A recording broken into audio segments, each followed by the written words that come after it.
just off to Tooley's Boatyard. Let's take the boat in to get it blanked.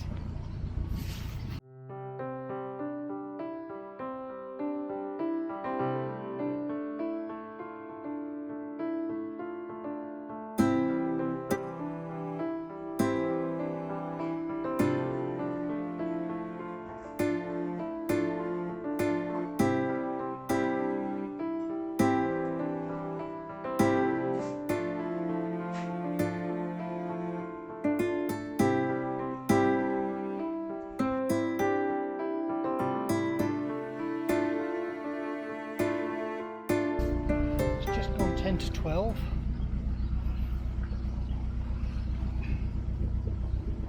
And wouldn't you know it, yes, it's raining and the wind is forecast to be pretty high as well. I'm hoping we shouldn't have any problems though.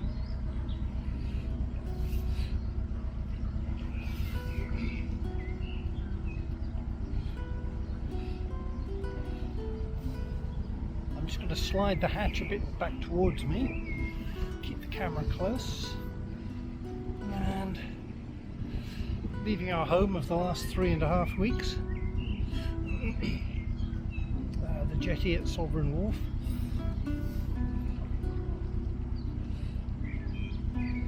Now, excuse me, I've been rushing around for the last half an hour, getting everything ready.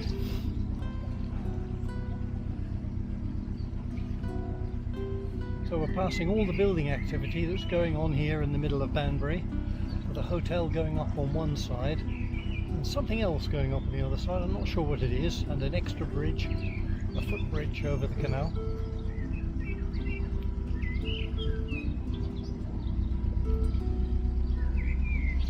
We're just approaching Tom Rolt Bridge, and Tom Rolt is a famous figure in narrowboat circles because in 1939 he and his wife bought an old working boat which had been converted to use for holidays, and they completely refitted it, and here in Tooley's Boatyard, and set off in 1939 for a tour around the canal system. And the book was finally published, the book Narrowboat, in 1944, and it inspired lots of people, including 2 other people who felt the same way, and 3 of them got together and formed the Canal Employees Association, which was a pressure group using volunteers to keep the canals open to disuse. And really the network we've got today is a direct result of Tom Rolt's activities here in 1939. We're heading to exactly the same dry dock that he used for his boat, Crescent.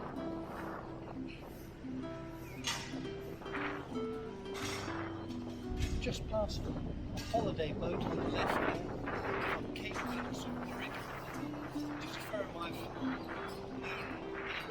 for years.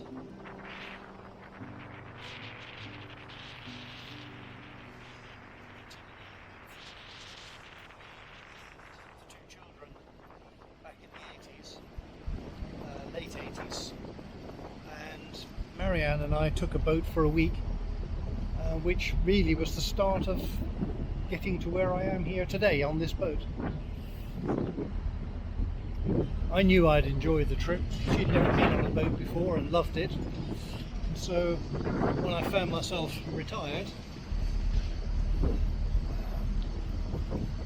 this was a great opportunity to do something I've been thinking about for decades. Right, now, looking between the raindrops on the screen of my monitor, I don't know if you can see the footbridge ahead.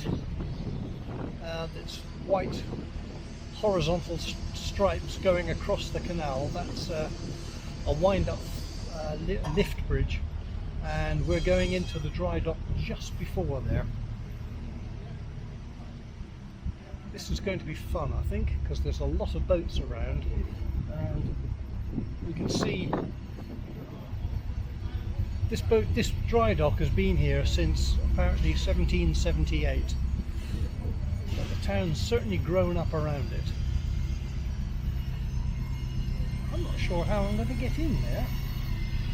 That looks very tight.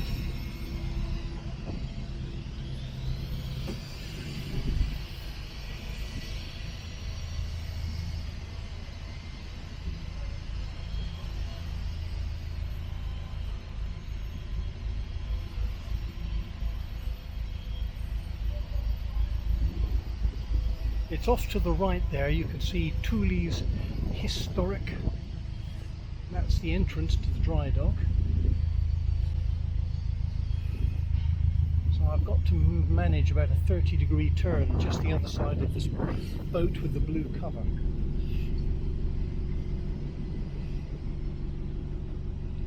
And here we go.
Okay, right, well, we got there. That boat didn't help, but we're in.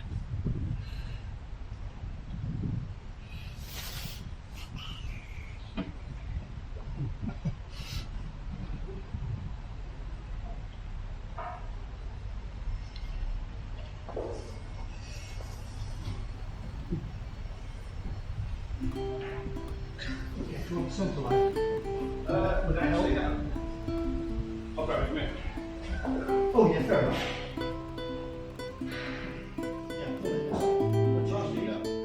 Sorry? I did think it was going to be tricky with that little boat.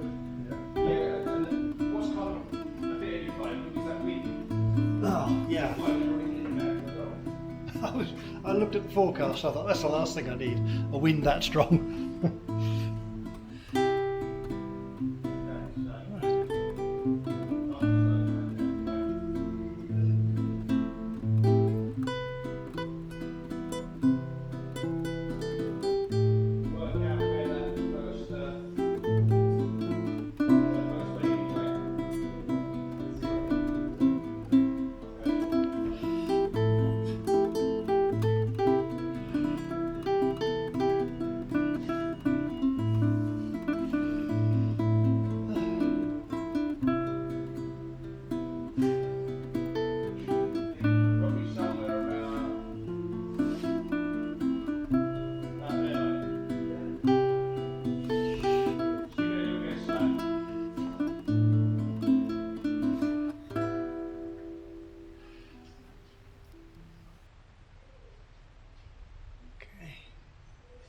Right, we're there. There we are in the dry dock, which is full of water, and down here you can see a slot in the far side, and there's another slot down here, and what will happen shortly is this pile of planks here will be lowered into the slot, one on top of the other, to make a barrier, and then the canvas, well, plastic over there will go over it to make it waterproof, and then they can just pull out the plug and let it drain. Shut the door here, the roller door, and then they can get to work. Right, so we're now inside the dry dock. The door's shut, the heaters are on, and you can see that the bed of the dry dock is now completely dry. And here's the boat up on boards and in the middle of being blacked. So got another coat to go, I think. And just walking down, you can see here in the centre, this will got something stuck on my foot.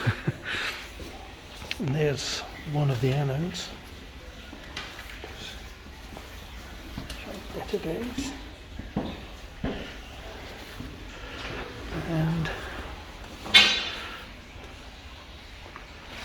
yeah,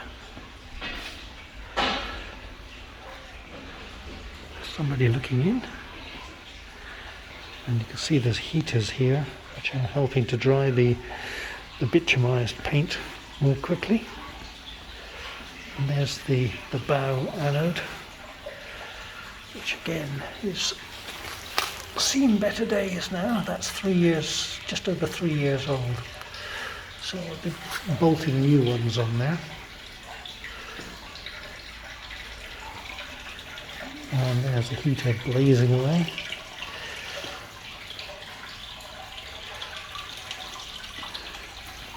You can just probably hear in the background water trickling through the gate where the vent where they empty the dry dock. And another heater down there. So it's all in hand. And up here you can see the remains of the original or a previous covering over the dry dock, which they've kept for interest. These old timbers, but this new structure is much more weatherproof, obviously. And here you can see the black sticky stuff that they're using on the roller. That's very gloopy.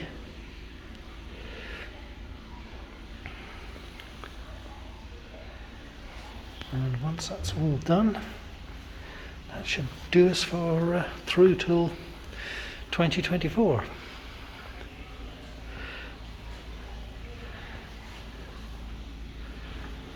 And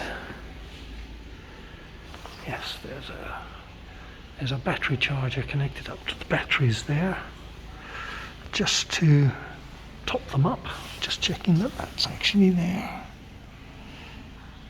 Yeah. That's for the new battery monitor. And here, this black object here, this is the weed hatch, which is in the bottom of the back of the boat, and it allows me to reach through when things get wrapped around the propeller. There's the propeller, the nasty propeller. And the rudder. Let's go and have a look at the other side.